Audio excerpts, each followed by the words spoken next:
It'll be on the RR page. All right. Hey, guys, and welcome to the Raptors Republic post-game live show. Wrap it up. I am here again as your co-host, Sahal Abdi. And tonight, as always, we have my other co-host here with me today, Oren Weisfeld. Oren, tonight's game was versus the Orlando Magic in Orlando. Started off as a train wreck, 11-0 down almost immediately. And then Toronto started picking it up. What did you think about the overall game before we get into a quarter by quarter thing? What did you think about the game?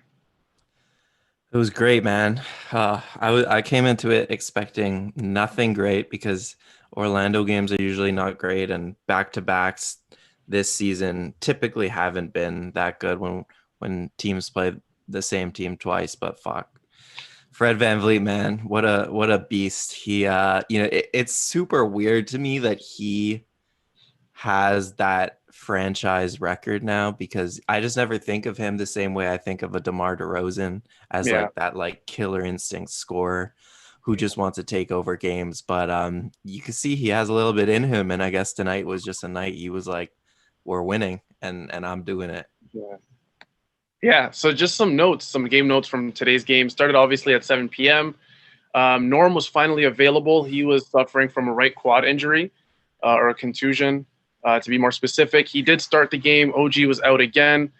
Patrick McCaw was out with his left knee injury, something he's been rehabbing since the bubble back in August. And if people actually remember correctly, back in November 2019, he had the same knee mass removed, and then it came back in August. So he had to leave the bubble for that, and he's been rehabbing since then. So hopefully Patrick McCaw comes back okay. And then to start off the game, like I said earlier, it was a horrendous start for Toronto. They started off down 11-0. They did quickly make a 17-4 run, which was really good to see from Toronto. They led the Magic 17-15 at one point in the first, and then began the Fred VanVleet show, where he just went absolutely supernova. Started off the quarter 4 for 7, 3 for 4. Almost, it felt like every single shot he was taking was a 3-point attempt, but I was okay with it. Were you okay with it?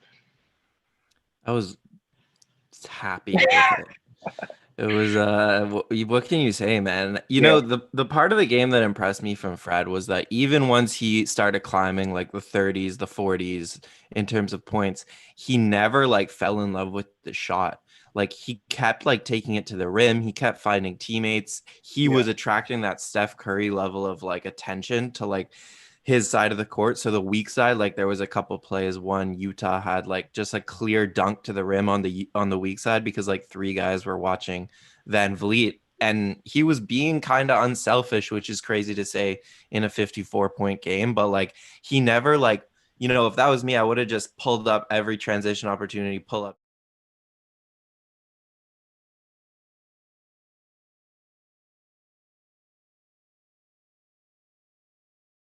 Even though like some guys were obviously looking to get Fred the ball every time, they didn't play like stupidly. They kept like yeah. playing within their offense and using Fred's gravity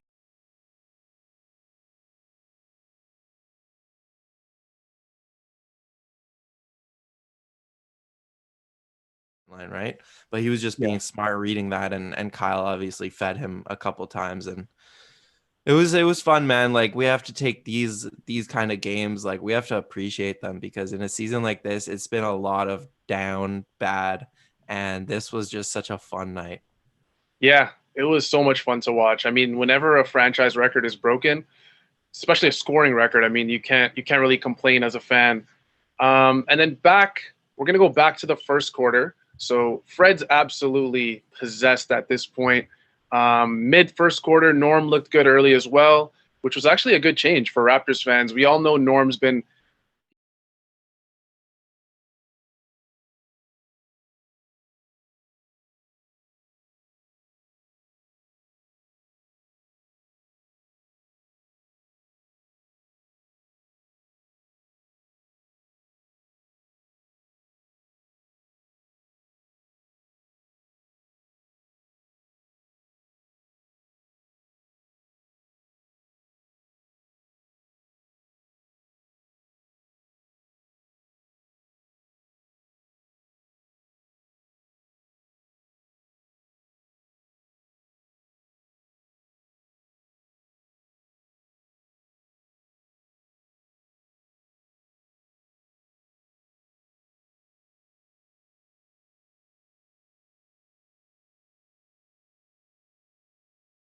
And cool story with Chuma. So if you're a basketball fan, you almost have to be a March Madness fan.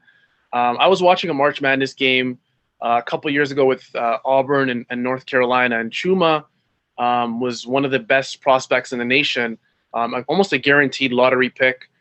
But he did suffer an ACL injury in that game, in the 2019 March Madness game. I was watching that game, like I said. Auburn, I think, was the 5th seed. North Carolina, the 1 seed, as per usual. But long story short, he falls to the 16th overall pick for Orlando. Tons of draft analysts point to this guy as the steal of the draft. He goes through ACL rehab for about a year. Weirdly enough, he gets assigned to Orlando's G League affiliate, Chuma Okeke, but he wasn't on their salary cap books, which is very strange for a rookie. I did some research into that. Apparently, it was just because Orlando was just in a salary cap crunch. So he's rehabbing with the G League team. He's not really playing yet. And then he has kind of like a coming out party against the Toronto Raptors. He has 10 points. I believe he scored all of them almost in the second quarter. He looks like a good prospect for Orlando. But I just wanted to just go back into his story. It's a very cool story, how just seeing him come back. He played 5 games early in the season, and then he missed 16. So it's cool to see Chuma kind of do his thing. Obviously, no one likes seeing that versus Toronto. But it is what it is. I mean, it was a cool story. I'm happy for Chuma that he's back. What did you think about Evan Fournier? I wanted to talk to you about Evan Fournier specifically. He had a really damn good second quarter. What did you think about him? Yeah, man. Well, that's a good story. Good for him. Fournier was really impressive. Never really seen him just play that well in the pick and roll. He was like snaking it, no matter Yeah. who the defenders were, and Yeah. his floaters always just been money. And he was the guy for the Magic who kind of said like, all right, I'm taking over. Aaron Gordon's out. Yeah. This is my time to kind of like put the team on my back. And he did what he could, especially in the first half. He was really, really good. The Raptors didn't really have an answer for him because, I mean, the Raptors' defensive coverage is kind of will let you shoot those mid-range floater type shots. They try to take away the other stuff. And so when teams are like hitting those, the Raptors, there's not much they can do to switch up the coverages. And Fournier was hitting all of his floaters. The other guy I'd like to point out is Cole Anthony, who I thought people were talking. I thought last game he was okay. Some people were, kind of boosting him. I thought he was really good, and like I'm kind of he was actually a minus 19, so clearly not that good. But I'm surprised. Like he just seems like a prospect without like real holes in his game. You know what I mean? Like he's a big point guard. He could shoot the three. He could defend. He could play make. He could kind of do everything. So I think in like the modern NBA, that's the kind of guy you want at that size at the point guard position. And he had that one dunk off the putback that was. This is what I wanted to get into. I actually got out of my chair. I was like, wait, what? Because he wasn't even like that high. He was like far from the rim. And he timed that one perfectly. Cole Anthony was a guy, and it's another cool thing with Cole is that he was super highly touted coming out of high school. He was projected to be the first or second overall pick coming out of high school for his draft class for quite some time. Had a good year with UNC. Obviously not a great year. There's a reason he was picked where he was. I don't remember exactly where he was picked. It might have been 7th, 8th, something around that range. But I'm pretty sure he was a lottery selection. But yeah, Cole Anthony looks good. Like this is a guy who I think is just going to play a long time in this league. Even as his athleticism kind of sheds, he seems like he just belongs on the court whenever they're playing him. So that's a good pick by Orlando. We talked about it on Sunday night, how Orlando's just in that vicious cycle of being an 8th and 9th seed because they just keep drafting these 7th, 8th overall picks. And then they start realizing, okay, this guy's a good player, not a great player. They're not really hitting on anyone in particular. I mean, big hits, I want to say. But Cole Anthony had a great game. I liked what I saw from him. Again, his plus-minus wasn't that great. Yeah, he was actually the 15th pick in the draft, which kind of surprised 15th. me because, wow. Yeah, he slipped. Yeah, so Cole had a good game. If I was a Magic fan, I'd be excited for his future, Cole Anthony's future. And he's going to get a big chance to kind of show what he has. Markelle Fultz, if people remember correctly, he suffered a pretty bad injury. I think it was an Achilles. I'm not 100% sure. But he suffered a pretty bad season-ending injury. Could have also been an ACL. But Cole Anthony's going to get every single opportunity possible to kind of show that point guard position is his for Orlando. But back to the man himself, Fred VanVleet. So, because I want to talk about Fred. This is going to be one of those live shows where we talk about a certain player more than others, just for the simple fact that Fred was unstoppable today. I mean, I thought Siakam was unstoppable on Sunday night for Orlando. This was this was like the final boss. I mean, they got through Siakam. And some other guys played well on Sunday night, Baynes, some other guys. But Fred just, I mean, I was watching him like, this guy's not missing. And he's only shooting, really. Like, he was taking it to the rim. He did have some free throw attempts he drew. But in the first half, 28 points, 8 for 9 from 3, 8 for 10 from the field goal. Like you said, he mixed it up. He attacked the rim, 4 free throw attempts in the first half. This was the theme for Toronto as a whole with the free throw attempts. They had 15 as a team. So they were aggressive. They were aggressive versus Orlando. They kind of wanted to stake their claim as the more aggressive team. A lot of times people complain about Toronto being that team that just complains too much to the referees. And honestly, as a fan, you could probably agree that maybe they talk a little too much to the referees, but they kind of forced the referees to make their calls today. And then into the second half, Orlando started off hot. Oren, I wanted to ask you something very specific with Orlando. So Toronto looked good in their defensive rotations. We're going to look at it from the Orlando kind of side of this, because we're going to see a lot of games this year where you play one team, you get a day off of rest, and then you play that same team again. What does Orlando need to kind of break the cycle of just being that 8th to 9th seed? Do they just need to let off a mega trade? Do they need to wait till Jonathan Isaac gets back and they have everyone back? Is it one of those things where they're just like, okay, let's just keep running it back and over and over and over and over again? What do they need to do? Yeah, so they have a bunch of injuries, so I don't think it's fair to really judge them. Like Jonathan Isaac's out, Fultz, like you mentioned, is out. So I think they need to kind of see what they have. With that being said, I think Aaron Gordon probably doesn't fit their timeline so much because, they have a bunch of young prospects and they're not a really good team right now. So it probably does make sense to move off Aaron Gordon at some point. Same with like Terrence Ross and Evan Fournier. If I was them, I would probably kind of go into that rebuild mode where I sell off those assets and try to build through the draft, because they have some nice pieces like Jonathan Isaac. I love when he's healthy, but he's not being healthy for his career. So he's one of those guys that like you can't put that much stake into it as your franchise guy just because it's hard for him to stay healthy. I thought it was interesting though, like talking about, these back-to-backs, like I thought it was interesting how they kind of switched up the defensive coverage compared to last night. So like they guarded Siakam in single coverage in the first game. Today they threw a bunch of doubles at him early, and I thought he was really good passing out of them early, and kind of reading the floor and seeing what they had. But I thought I was kind of disappointed in Siakam's game overall because as they switched up those coverages to account for VanVleet, to just account for the fact that Siakam wasn't really getting going, he didn't really continue to read the floor and do what they were giving him. He wasn't really getting to his spots as much as I thought he could have. So while I thought he started the game well, I thought, it's the consistency for him that hasn't really been there this season. But you can't be that mad because it's a win. Yeah, I love that. Siakam's a guy that obviously, as he's been growing as a player, this is a guy who's been seeing more and more double teams almost every single time he takes the court. This is, again, we always talk about the 1A, 1B, 1C thing with Lowry, Siakam, and Fred VanVleet, and they're kind of just switching it up to see who can kind of lead for that game. But Siakam's gotten so much better at that. I mean, he almost kind of telegraphed double teams where he knew who was guarding who, exactly how Orlando would rotate, and who the ball was going to get to. And the good thing about Toronto is that, Orlando's not a terrible defensive team. This is a team that's coached by Steve Clifford, who's well known across the league as a defensive head coach, a guy who really stresses good defensive rotations, a guy who's known to have a very good defensive system.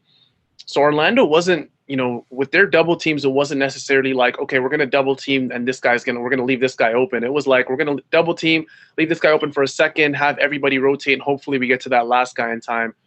But, unfortunately for them, Fred was, like I said earlier, just possessed, and it just seemed like the ball was ending up in his hand at the end of those possessions so often. Yeah. But just to get back into the game, Oren, in the third quarter, Orlando kind of started off very hot. And then kind of both teams were just trading baskets again. Toronto looked really good, like I said, in their rotations, especially to the elbow and to the corners. That was good to see because we've saw it before how bad Toronto's defensive rotations have been this season in terms of just letting wide open perimeter shots fly. And then near the end of the third quarter, Toronto started to run. And this is kind of where the game just got out of hand for Orlando. Fred just went supernova. I think he hit 3 threes in 4 possessions or something along those lines. We get to the fourth quarter. Toronto just steadily increases the lead. Some good offensive sets. Frustration from Orlando. Frustration fouls from guys like Terrence Ross. Vucevic, who absolutely whacked Baynes on a play. Did you see that play where he just whacked him underneath and they called it? I think they just called it a regular out of bounds. And Baynes is looking at the ref like, he took my arm off. And I'm kind of watching it I'm watching it live on my television, but I'm also watching the Orlando stream. Sometimes I like just kind of seeing both, seeing how other teams kind of broadcast their games. But the Orlando commentators were like confused as to how that wasn't a foul on Vucevic. He sits down right on that out of bounds call. He sits down on the bench. What do you think? Because I think with Vucevic, we always kind of had Marc Gasol there in the past, kind of hold him down. We didn't really have to worry much about Vucevic. He struggled a lot with Marc Gasol. I mean, that was well known. But what was key to kind of stopping Vucevic and keeping him frustrated for the entire game for Toronto? Yeah, so that's a good question. This is one of the things we touched on last game. And I think it's one of those areas where maybe the Raptors kind of other players and their defensive schemes deserve a little more credit. Not that Marc Gasol isn't like a great defensive player, of course he is, but Yeah. now you're seeing that you don't need a Marc Gasol necessarily to keep a guy like that in check, because the Raptors, they have enough really high IQ defensive players on the floor and they have a coaching staff who's obviously game planned for this, that they know exactly what to do. When Vucevic got the ball in the post, this is both games, you'd have Fred or Norm or Kyle digging in, double teaming. And then, like you said, their rotations are getting a lot better. So when Vooch passed out of those double teams, the Raptors did a way better job not allowing open threes. Like early in the season when they would double those guys in the post, it wasn't going well because it was just a couple swings and then open three. And like those are going to happen with the Raptors, kind of like ultra aggressive closeout scheme, but you can limit those. And I think that's what we really saw today. Like Baynes is good enough to keep Vooch in front of him, but his job isn't too hard. And that's like credit to the staff. They just they put guys in good positions to succeed. And they just asked Baynes to stay in front of him, and guys are going to come double and guys are going to show like bodies and just make his life hard. He still had 21 and 18. So definitely not a bad game for him, but yeah. Yeah, I mean, 21 and 18, you can't just throw that under the rug. Vucevic is clearly one of the elite big men in the NBA. But this was a really just overall very good game for Toronto. It was another consistent quarter-to-quarter performance for Toronto, something I think a lot of Raptors fans have kind of taken for granted, how consistent Toronto's been quarter-to-quarter the last 2 seasons prior to this one. They won in every single quarter that they played. They outscored Orlando. So that was a really good change for Toronto. Hopefully this can kind of trend them in the right direction in that aspect. Fred VanVleet ended the game, obviously, with 54 points. Again, I'm just in total shock. I'm looking at the box score, 17 for 23 from the field. Yeah, let's talk about Fred a bit. Like, what do you think he did today that he maybe didn't have in his bag last season? I think this game was more or less Fred being a lot more. Fred has always kind of been aggressive offensively, whether it's with his shot or attacking the rim. But I think with this game specifically, he kind of had a mindset where, and we saw this a lot with Kyle Lowry as well throughout his career, especially during his prime years, where you go under that screen on Fred, because Toronto loves running that high, pick and roll or that pick and pop, depending on who the player is. You go under that screen on Fred, he's going to make you pay. Like, this is almost guaranteed. This is the same thing with Kyle Lowry. A lot of times other fans of other teams are kind of looking at Lowry and Fred shoot these, I guess you could say, semi-contested shots when guys go under the screen on them. But I mean, we've seen that these guys hit these shots over and over and over again. We're totally comfortable with them taking those shots. Again, I'm not going to act like Fred is on some, scoring binge where he's just going to be putting up 40 plus every game. 17 for 23 and 11 for 14 from three is something we probably won't see again. Maybe for the rest of his career. I don't want to, put any bad juju on Fred VanVleet, but this is something we probably won't see for at least the rest of the season for Fred. Real quick, I just looked up DeMar's box score for his 52 performance, and he had 29 free field goal attempts. So 23 is really ridiculous. Just 23 is ridiculous. Yeah, it's absolutely ridiculous. And then on top of that, it wasn't just like Fred was just hitting his threes, right? He got 33 points out of the 54 from threes, but he also had 9 free throws attempted, and that's over his per game average. In my opinion, whenever you can get in that 7 to 10 range in terms of free throws, that just proves kind of how aggressive you were during that game, whether it's DeMar in the past or Lowry now, Fred now, Siakam. Fred did a great job of just putting the team on his back and just saying, hey, guys, this is my game. I'm taking over. These guys cannot guard me today. Yeah. Yeah, and like you said in the pick and roll, it's a good point. Like that's why it makes some sense to put like the ball in Fred's hands so much, because on one hand, sure, Kyle's a better playmaker and I concede that, but the thing about Fred is like we're seeing an increase in drop coverages around the NBA.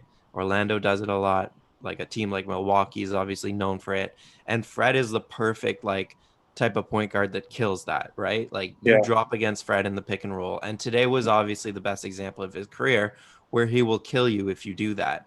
And he, that's the same with like a Dame Lillard and stuff. And these guys have been talking a little bit recently about like how they just don't understand how teams continue to drop against them, but teams will continue to drop against them because they really want to take away the rim. So that's kind of where Fred's like usefulness as an NBA player has gone up over the years, because that's just something that's coming more and more like relevant, and he's becoming more and more dangerous at it, especially as he develops like his ball handling and his pick and roll playmaking. They can't just play him for this shot anymore because he can also drop those like bounce passes into the hands of a Boucher. Yeah.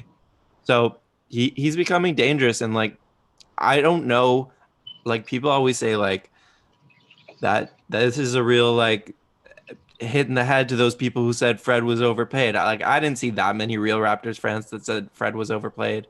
But yeah, he just looks like he could really be the future point guard of the team, and that's nice.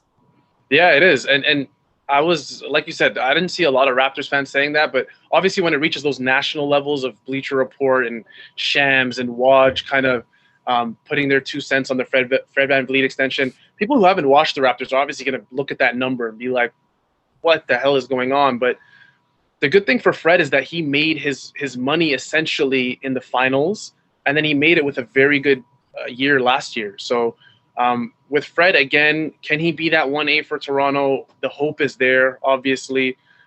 Funny enough, on Sunday night, I mentioned how on our live show about how the Raptors' home court in Tampa was basically a home game for Orlando. And now come to think of it, they go to Orlando, win in the Amway Center.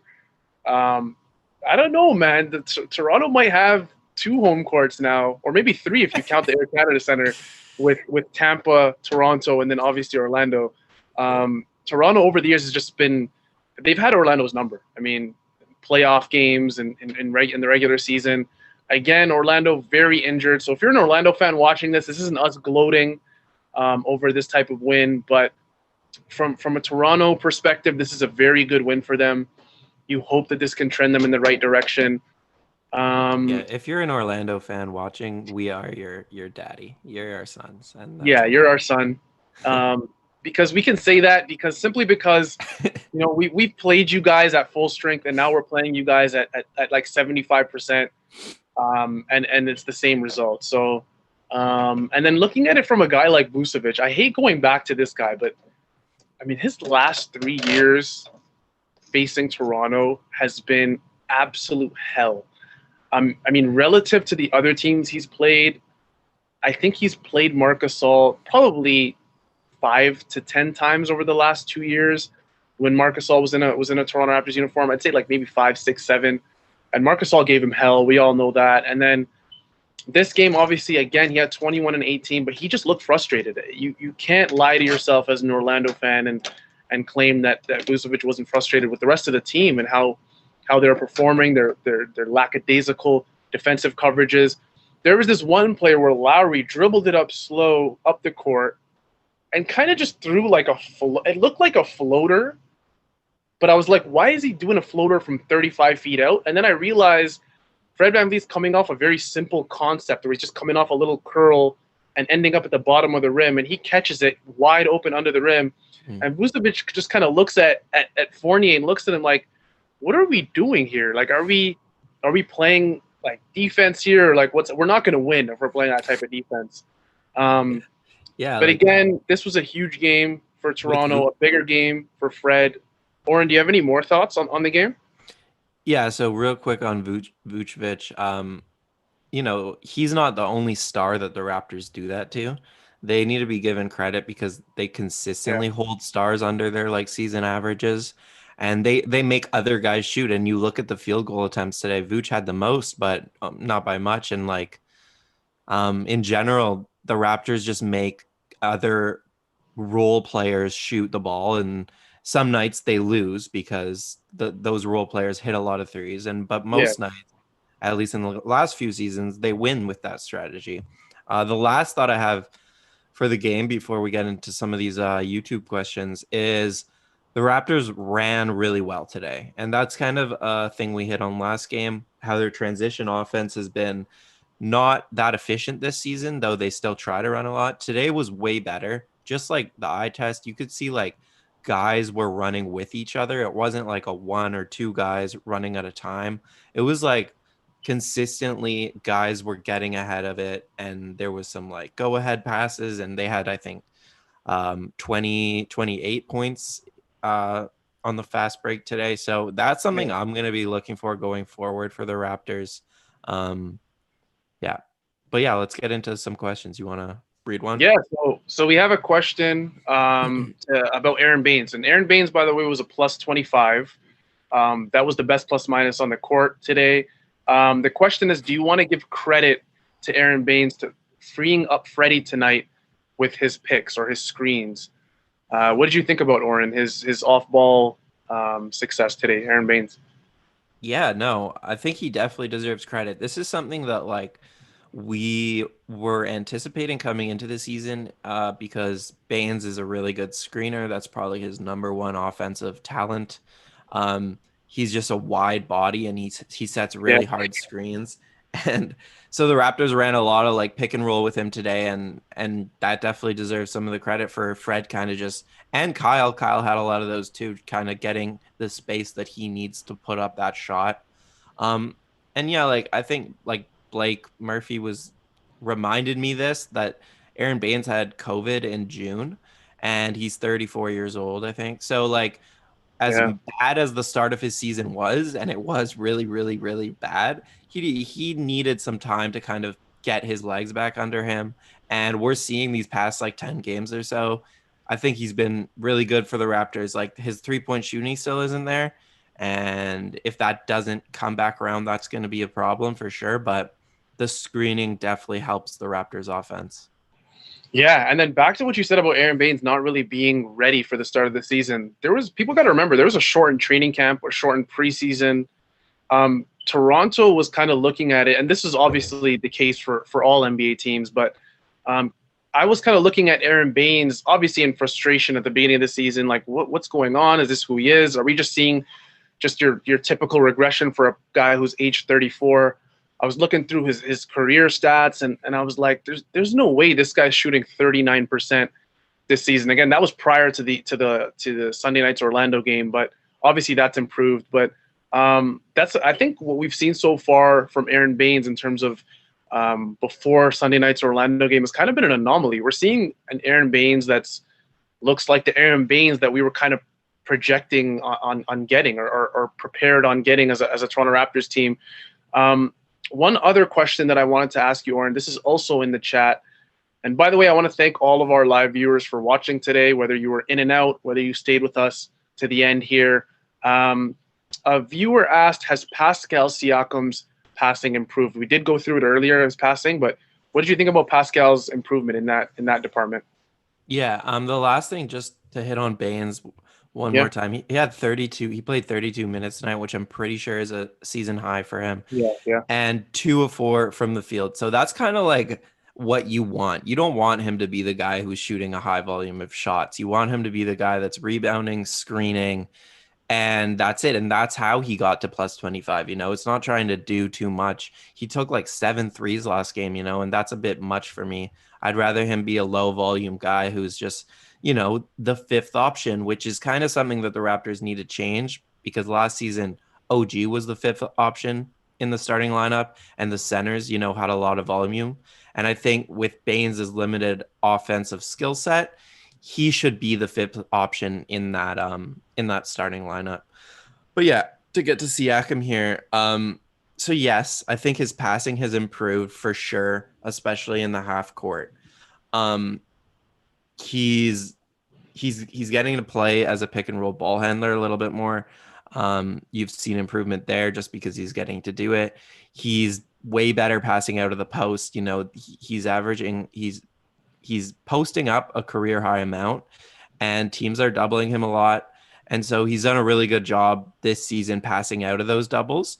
The next step to add to those doubles, I think, though, is something that Joel Embiid has added this year to his game, which is not just making the pass to the easiest guy who can then swing it around, but it's passing to the guy whose man just came off him to double, right? So yeah. kind of reading the floor a little bit better and kind of making more complex passes out of the post, but that's something to kind of look for in the future. And the other area of his passing that I think needs to improve is in transition. So Yes. he's much more of a rebounder this year rather than like a leak out guy, just because where he is on the floor.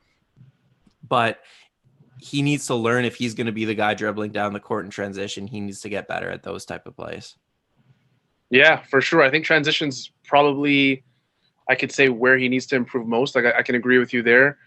With Siakam, it kind of feels like sometimes when he's dribbling up the court and there's options, he kind of, instead of really diagnosing the court and diagnosing the defense that's being played, even the transition defense that's being played, he kind of makes his decision faster than you'd sometimes want him to, which can screw you over sometimes. But you also want to be a quick decision maker. So you're kind of trying to find that balance in transition. We've seen guys like Kyle and Fred, who are guards, obviously, kind of master the transition game. But with Siakam, I think that's definitely something he can improve.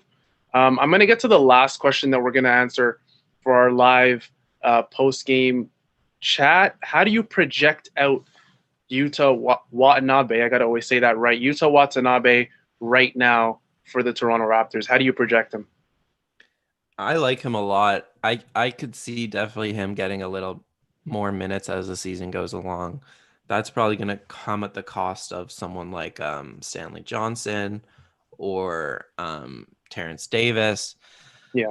But Utah is a really good rebounder. We hit on this last year. He's in the 100 last 2 days Last ago. year. He's in the 100th percentile for defensive rebounding for his position, and that's an Yeah. area where the Raptors really lack. So I like his fit with the Raptors. To me, is pretty perfect because he can grab those boards, and then he's pretty quick. He can kind of move the ball up the court quick, which is what this team is. It's a transition team at the end of the day. They're never going to have an elite half court offense just because the limited skill sets, I think. So they need to be better in transition, and Utah is a guy who can get those boards and go quickly. He needs to get better at reading the floor for sure with the ball in his hands. He needs to get better at finishing around the rim. But the 3-point shot looks real to me. And right now at this point in his career, if he could be just like that 3-and-D guy, I think he'll have a really nice role on the Raptors. What do you think? Yeah, I'm with you. And for me with Watanabe, I kind of look at him like I didn't expect much from him this season. I mean, I personally thought that he'd be kind of like a G League layover type guy that was coming in and out of the active roster. But I think with injuries, Nick Nurse has kind of had no other choice but to kind of see what he has in Utah, and he's delivered. I mean, this is a guy, like you said, 3-and-D guy for Toronto, a guy who, I guess for me, when I look at a team, the more 3-and-D guys you have on that roster, playable 3-and-D players, I guess the better off you are. And I think with Utah, he's gone to the point where you don't necessarily want to leave him wide open, which I think a lot of teams have kind of been okay with doing, because a lot of times they've kind of paired him. Nick Nurse has kind of paired him in lineups with Fred and Kyle. And just by, addition, by subtraction, you kind of look at each guy on that team and you're like, okay, as a defense, we'll leave Utah open and see if he can hit it, and then we'll adjust, right?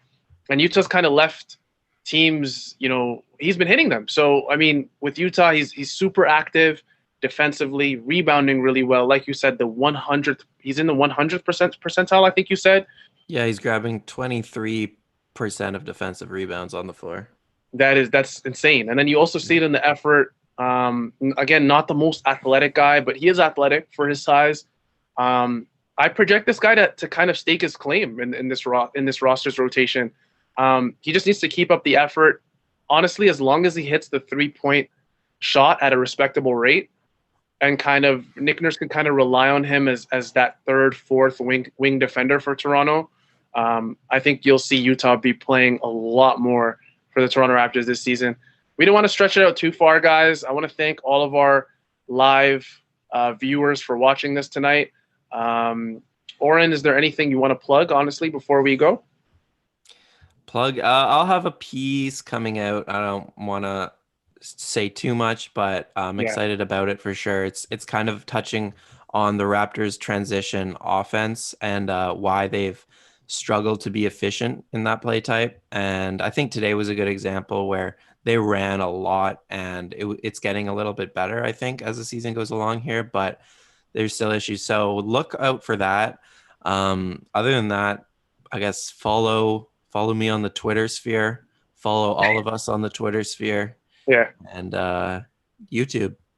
Yeah, like, comment, subscribe. Thank you guys so much for watching today. We really appreciate it. You can catch us obviously later in the week and obviously later in the season for every single Raptors game. We're going to be here, post-game live shows. Any games that I won't be able to make, Oren will have a great guest, and obviously vice versa here for you. So we appreciate you guys coming out. Thank you so much. Take care. We got the Nets on Friday, so that should be a good one. Oof.